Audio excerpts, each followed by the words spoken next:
Luke Shaw is back. Soon he will be available for selection. Ruben Amorim has confirmed. Meanwhile, there is some not so good updates about two centre-backs that Man United might be struggling with in the coming days. Welcome to the United Sport. My name is Webb. Here is that press conference reaction, but also, most importantly, it's an injury update concerning key players at the beloved football club. Like, share, and subscribe. And let's get it. Guys, I know first of all for a fact that around this time, all you care about are transfers. But listen, the transfer window is still going on. No player has been signed yet. So we've got to stick with the players we have and hope they're available, because we've got a game on Sunday. They keep coming. They don't wait for you, do they? So Ruben Amorim has given an update on Luke Shaw. You all keep asking me about the status of Luke Shaw. I love the fact that, interestingly, there are lots of Man United supporters who still have hope in Luke Shaw and what he can do. And I don't blame them, because, I mean,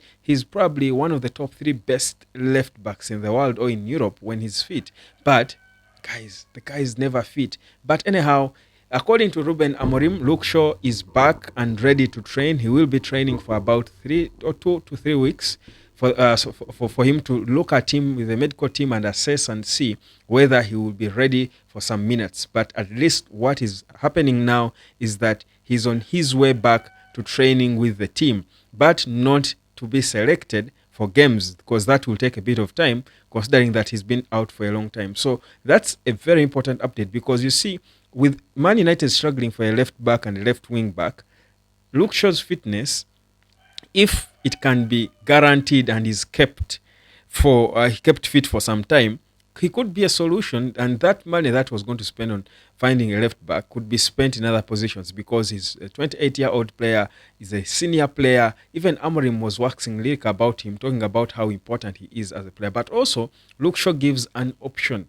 to Ruben Amorim to rotate and rest Licha, because at the point, Licha has no proper backup, because he's the only left-footed starter. So that as well is especially in that left-hand side of the back 3. So Luke Shaw's availability in the coming weeks is going to be so important. The only hope is that he can stay fit for long. So that's that. Now, as Luke Shaw is returning, Lindelof is also back and training, getting first some bit of freshness for games soon. The more important players in Lenny Yoro are being doubted, because Yoro got some bit of a pain in the last game, and that's why he was he was pulled off. So there's time now. I think between today and tomorrow they'll try and assess him and see how significant the pain was and what exactly it would mean in terms of him being away. But Amorim is clear; he doesn't want to risk him. He was giving him minutes. Of course, I think we know he has been playing many minutes than usual in the Premier League. The intensity, you saw how guys were making him run, and then in Europe. So he's being given the experience because of the trust that Amorim has got in him.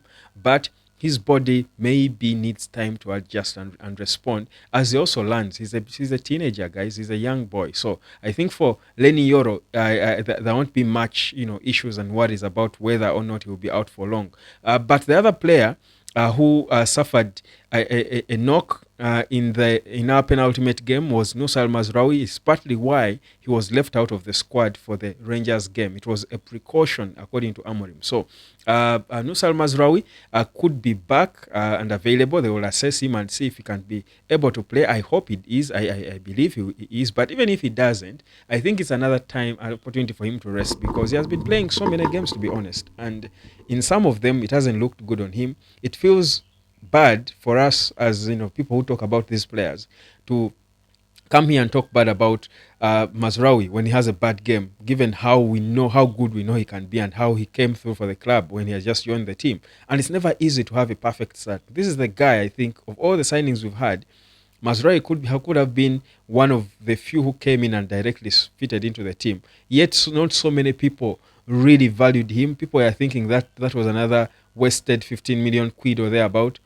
But clearly, he proved to be one of the best signings that Erik ten Hag made for the club. So he's a special player. So we do want to see him fit and performing well. It's painful to see him struggle. If he has got pain in him, I feel for me it's better he rests and comes back when he's 100% than him being 50-50 and not putting in his best shift. Then people go for his head and forget about all the good he has done and all the potential he has shown. So I think that's very important. So Mazroui is the other player we'll wait to see him being assessed. But I expect that he could be rested as well for this coming game too. The other a player is Mathis Ligt, also got some bit of pain and complained in the previous game, and they are still assessing him to see how fit he will be. Ligt probably still is not 100%. You do recall that when he joined Man United, he wasn't 100% fit, clearly. And you know that Erik ten Hag, was the coach who did not take risks and, of course, took time for players to be fully fit to play them. Amorim is a bit different. He takes risks a bit.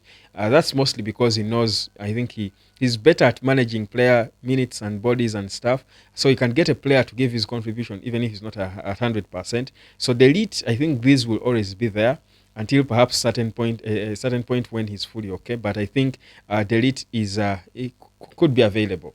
He could be available. But that said, I think there are options in the back line, in Harry Maguire, in Sandro Martinez, who is not sick. There's Diogo Dalot, who finished the game on the right hand side of the back line. So there are a bit of solutions that Ruben Amorim can work with, taking on Fulham. So we will see who will be fit 100% and available. So Mason Mount is the one who is not yet back on track for a proper recovery, but that's where we are in the injury situation concerning the club right now. So let's see how it goes. Now, speaking of the game against Fulham proper, I mean, we've got, of course, to see certain responses, certain reactions that we saw in the Rangers game continue, because we are playing a Marco Silva coach team that is so intense.